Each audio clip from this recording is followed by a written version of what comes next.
Welcome back to Any Recapped. Today we will continue on Black Butler. Make sure to watch part 1 and 2. I will put the links in the comment section. Let's begin. On a cold, snowy night, a prince from India enters the city of London with his butler, Agni. However, with their arrival comes a stream of crimes hanging British men upside down with an insulting note to Britishers and their culture. The notes with a mocking tone seem to be from Indians that despise the Britishers for looting their land and plunging them with their filthy colonial culture. As Sir Arthur freaks at the crimes, Seal again attends to the case. With Sebastian, he visits the east side loaded with Indians and bumps into them as they slyly try to rob them. They are interrupted when the Prince Soma appears, asking for a lost lady before realizing the situation and ordering Agni to attack the British nobleman Seal.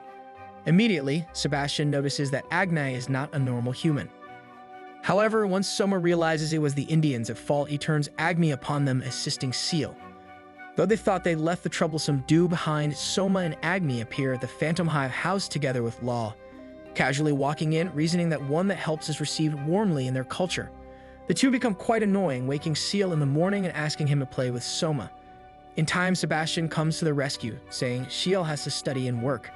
Hence, as Seal practices violin, the two pray and bow to their goddess Kali behind them, a sculpture holding the beheaded head of a demon she killed and standing on her husband's corpse with a sticking tone. Nevertheless, Soma still keeps wanting for Seal to play with him, causing Seal to irritatingly give in and invite him to a duel. Because of Soma's lack of knowledge, he's almost at a disadvantage when Agni disables Seal with his attack. His method's commendable, but it invites Sebastian to avenge his master. Surprisingly, for the first time, Sebastian draws with Agni and faces a man equal to him.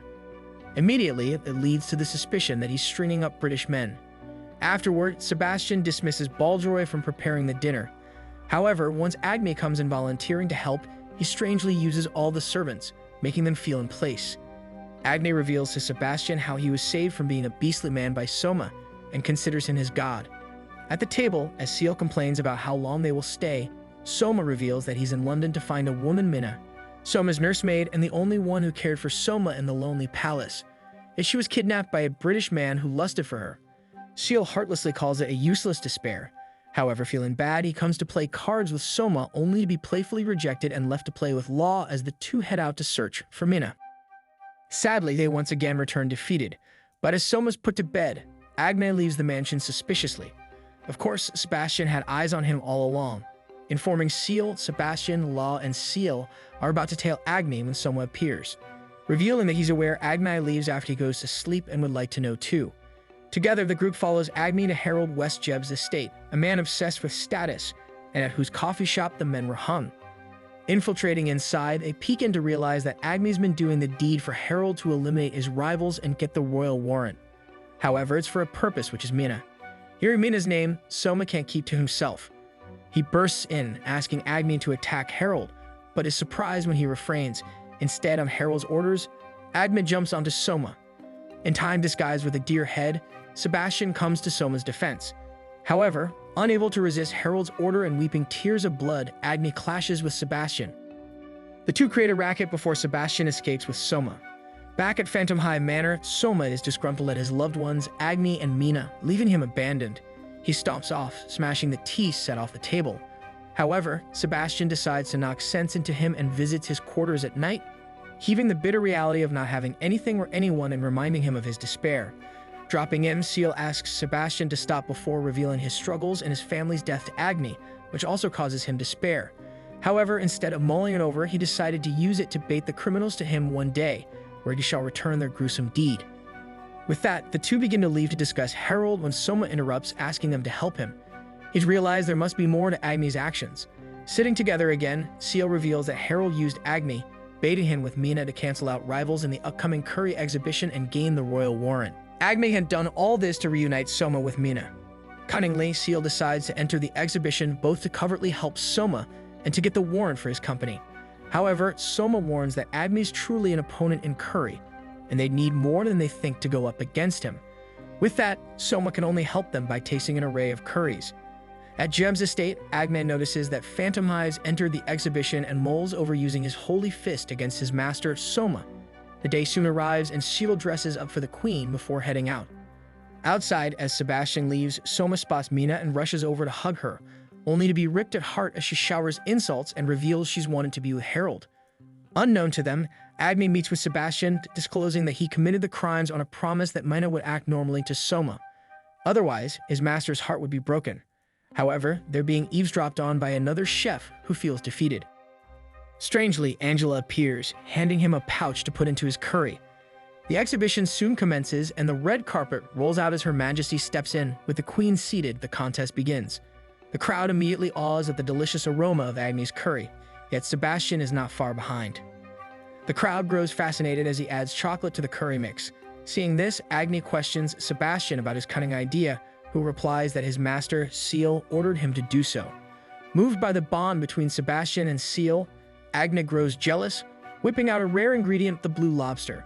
The times soon go up and the curries are presented. The chef from Dahl and Company, aided by Angela, presents his work and is praised well. But once Agni's curry, arranged in classic Indian style, is presented, it awes the judges as they shower high praise. However, victory fades away when Sebastian delivers his part. Surprising everyone, it's curry buns. The judges succumb to the delicious flavors, fascinated by the creation.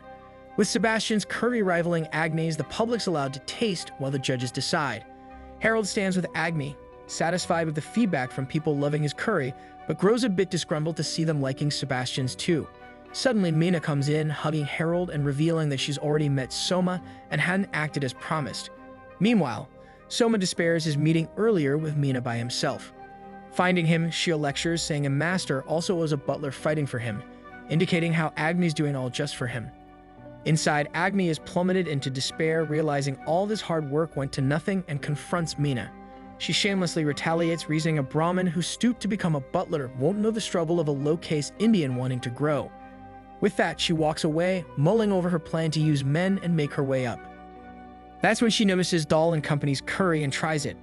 A strange pang suddenly hits her. The Queen wills to try Sebastian's buns and acknowledges it in praise, stating it's kind of Sebastian to create a delicacy fit for the rich and poor. Suddenly, they're interrupted by Mina yelling about their fake equality and taken over by a strange trance.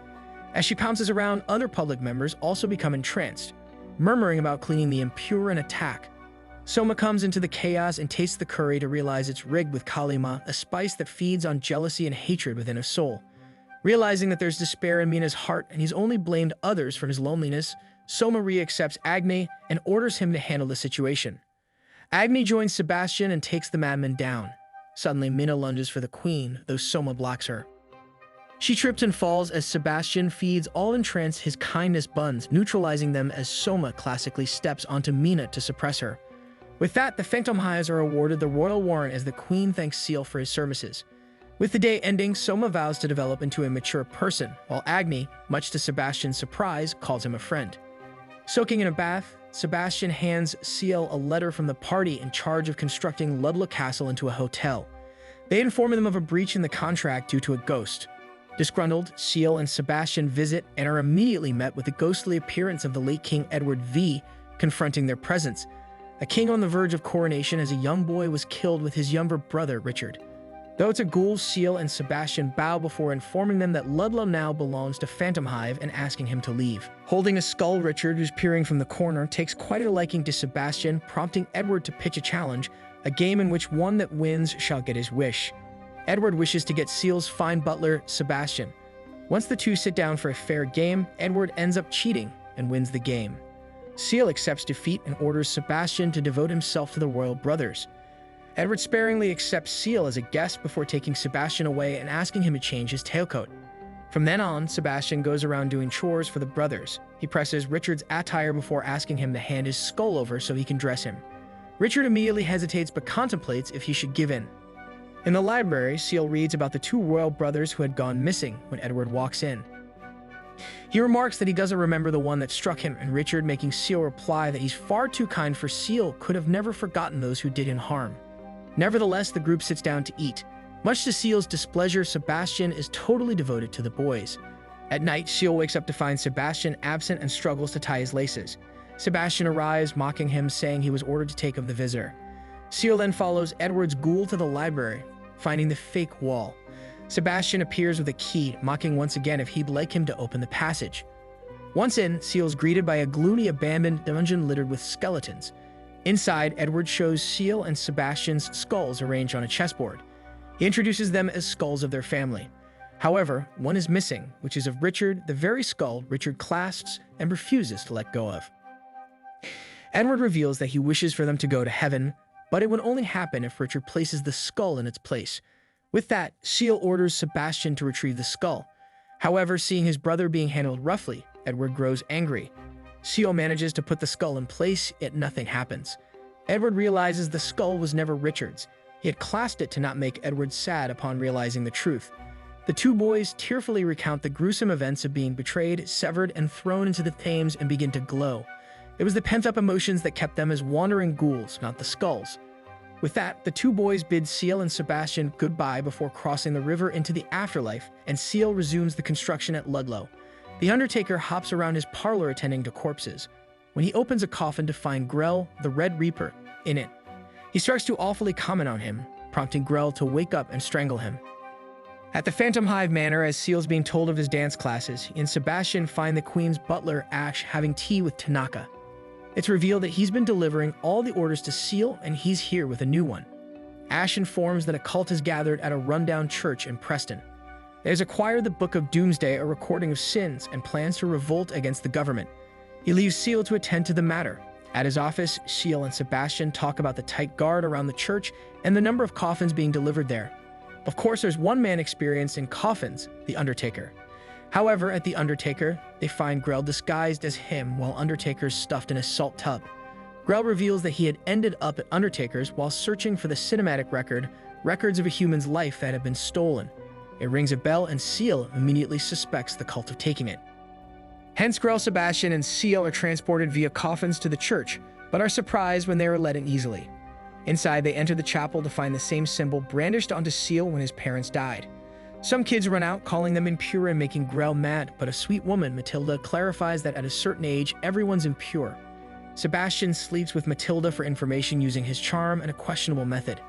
She finally tells, explaining that Doomsday can't just record the past, but the future too. However, only the chosen children of the Heavenly Choir can be told of it.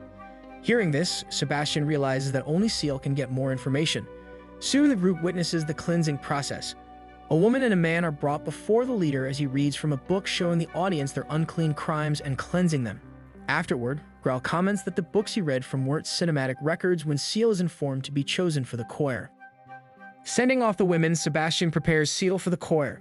Seal recounts that the tiny puppet had called him unclean, the people here called him unclean, and the symbol on his body matches the one in the church. It's all suspicious. Soon Seal is presented before the leader. Despite asking him questions, Seal's ignored and suddenly notices the leader's mannerisms similar to his late parents. Just as the leader starts strangling him, Seal orders Sebastian to kill him, who bursts in with Grell and stabs the leader. Suddenly, an angel appears. It's Angela. She's the one who stole the records.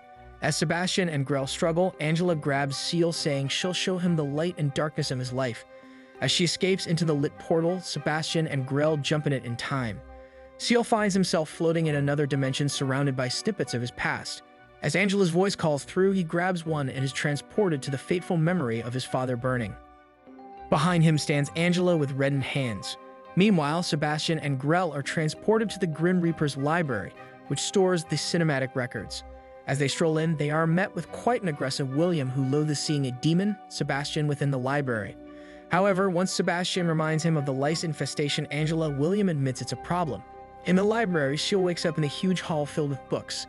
Angela sits before him as Seal shouts, confronting her if she killed his parents. Angel, with a placid face, remarks that she isn't the only killer, since Seal had ordered to kill the leader that looked like his father. As Seal grows astonished, Angela, obsessed with cleaning the impure, walks over to him, placing her hand and transporting him to another dimension again. Making their way toward the library, William explains how angels can manipulate the records. However, they don't change the past, but rather the person's impression of the past.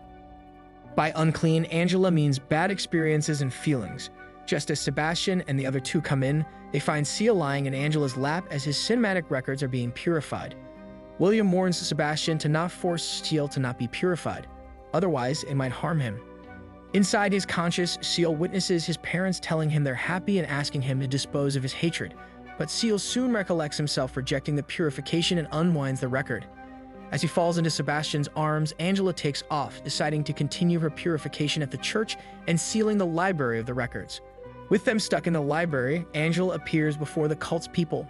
Mourning the leader's death, she announces and asks them to wield to her, calling them impure, and begins purifications. Back at the library, the Undertaker notices the record of Matilda from the Abbey, seeing as it writes the current happening in it. William announces that there's a way to stop her just as Undertaker whips out the death bookmark. Placing it in Matilda's record, he starts writing in it and sends Sebastian over through the writing. Arriving at the Abbey, he immediately engages with Angela, who's still confident but not for long. Grell and William appear, striking and impaling her to the roof as Sebastian darts blades at her. Frustrated, she wails, bringing down the whole church as the people run outside. Finally, Sebastian leaves her to be crushed in the rubble and evacuates the building with Grell and William with the church down. Ciel witnesses the destruction and realizes he's finally avenged and killed the one responsible for his parents and past. As promised, he turns to Sebastian to take his soul, but he only adjusts his bow, revealing that the true criminal is still at large. Ciel, Sebastian, Grell, and William sit together at the Undertaker's, who asks Ciel if he'd like to know the details of his parents' cinematic record. However, Ciel refuses and walks out with Sebastian. Let's see how the story continues in our Part 4 video. Thank you for watching. You've once again been fantastic. Bye.